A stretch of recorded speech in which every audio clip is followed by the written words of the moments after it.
Saudara-saudari, marilah kita mendengarkan renungan dengan judul Bagaimana kita menyadari panggilan hidup, yang berdasarkan pada Injil Markus bab 3 ayat 13 sampai 15. Kemudian naiklah Yesus ke atas bukit.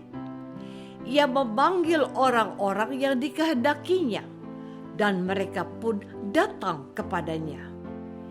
Ia menetapkan 12 orang untuk menyertai dia, dan untuk diutusnya memberitakan Injil, dan diberinya kuasa untuk mengusir setan.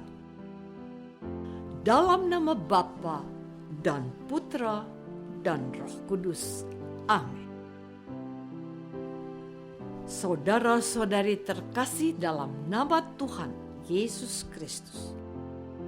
Kemudian naiklah Yesus ke atas bukit.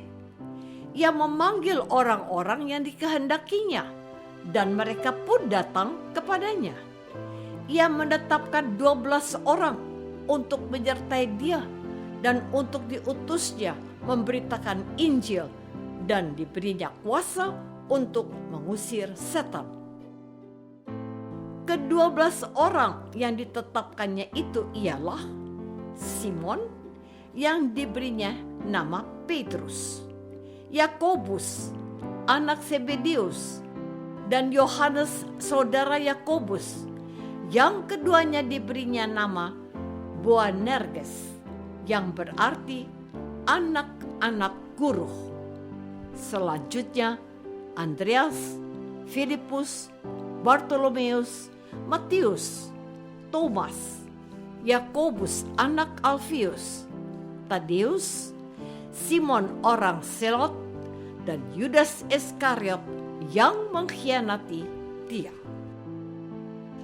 Saudara-saudari terkasih, Yesus naik ke atas bukit untuk berdoa. Ia senantiasa berserah diri ke dalam penyelenggaraan Allah, termasuk dalam menentukan murid-muridnya yang pertama. Usai berdoa, Yesus turun dari bukit dan berjalan-jalan menyusuri Danau Galilea. Pada saat itulah ia memanggil ke-12 orang untuk menjadi muridnya. Saat Yesus memanggil, mereka pun langsung datang memenuhi panggilannya.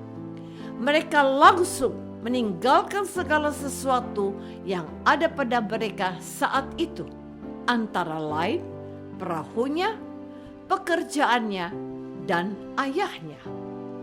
Hati mereka tentu dipenuhi kuasa Roh Kudus yang membuat mereka mampu langsung meninggalkan segala-galanya untuk mengikuti Yesus. Yesus pun kemudian memberi mereka kuasa untuk mengusir setan dan mengutus mereka untuk memberitakan Injil atau kerajaan Allah. Dalam kehidupan di masa sekarang, bagaimanakah kita menyadari panggilan hidup kita? Bagaimanakah kita dapat merasa yakin bahwa ini adalah panggilan hidup kita yang benar? Apakah tandanya juga adalah kita langsung berani meninggalkan segala-galanya untuk memenuhi panggilan hidup itu? Apakah Anda sudah menyadari panggilan hidup Anda saat ini? Ataukah Anda belum mengetahui dengan jelas apa yang menjadi panggilan hidup Anda? Saudara-saudari terkasih, adalah seorang pemuda yang bersifat penuh keyakinan dan semangat. Waktu usia SD akhir, ia yakin ingin menjadi rohaniwan. Pada akhir SMA, ia yakin menekuni kuliah fisiologi sesuai hasil tes bakat minat dan keinginannya. Meski awalnya tidak direstui oleh orang tua karena lokasi kampus yang jauh, keyakinannya begitu kuat sampai melahirkan restu dari orang tuanya. Namun, di tengah perjalanan kuliah, ia merasa ragu. Betulkah menjadi psikolog adalah panggilan hidupnya? Ia pun 2 kali mengajukan cuti untuk dapat menjalani kuliah lain di 2 jurusan yang berbeda. Singkat kata, pemuda ini pun lulus dan berprofesi sebagai seorang psikolog. Di samping praktek konseling dan tes psikologi, ia juga menekuni karier di bidang sebagai seorang dosen, psikolog sekolah, penulis, trainer, entrepreneur, dan karyawan sebuah yayasan.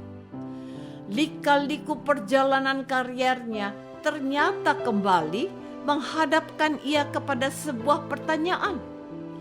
Apakah sesungguhnya panggilan hidup saya? Apakah ada satu hal utama yang sungguh-sungguh mau saya perjuangkan mati-matian apapun rintangan yang menghadang? Saudara-saudari terkasih, pemuda itu merasa lelah dengan lika-liku perjalanan kariernya. Setiap kali ia merasa yakin menentukan keputusan dan bersedia meninggalkan segalanya, ternyata tidak menjamin keyakinannya akan permanen. Justru sebaliknya, setelah beberapa waktu ia kembali ragu-ragu dan mempertanyakan kembali ketepatan pilihannya. Akhirnya ia pun berdoa, "Ya Allah, saya lelah bolak-balik pindah pekerjaan, bolak-balik mengalami keraguan, padahal saya sudah mempertimbangkan matang-matang sebelum memilih. Saya lelah, ya Allah, saya sungguh lelah. Oleh karena itu, saya mohon, bimbinglah saya untuk menentukan satu keputusan bulat terakhir yang tidak akan saya ubah lagi, sekalipun nanti saya kembali meragukannya di pertengahan jalan. Apakah sesungguhnya panggilan hidup yang saya rela tekuni sepenuh hati apapun konsekuensinya?" Menurut ilmu psikologi, perjalanan karier sang pemuda merupakan usaha aktifnya mengeksplorasi pilihan, sehingga pada satu waktu ia siap berkomitmen setia selamanya. Santo Petrus pun ternyata mengalami 3 kali bolak-balik sebelum berkomitmen setia memenuhi panggilan hidupnya. Bersediakah saya memikul salib eksplorasi dan komitmen dalam panggilan hidup? Marilah kita berdoa. Tuhan Yesus, terima kasih atas firman-Mu pada hari ini. Kami sadar bahwa kami seringkali ragu dan mempertanyakan kembali pilihan hidup kami, atau sebaliknya, kami takut dan tidak berani mempertanyakan kembali keputusan kami. Tuhan, tuntunlah kami untuk menyadari kepentingan kami pribadi dan kemudian melepaskannya agar kami mampu berpusat untuk mengikuti kehendak-Mu. Amin. Semoga kita semua selalu dinaungi dan dibimbing oleh berkat Allah yang Maha Kuasa, Bapa dan Putra dan Roh Kudus. Amin.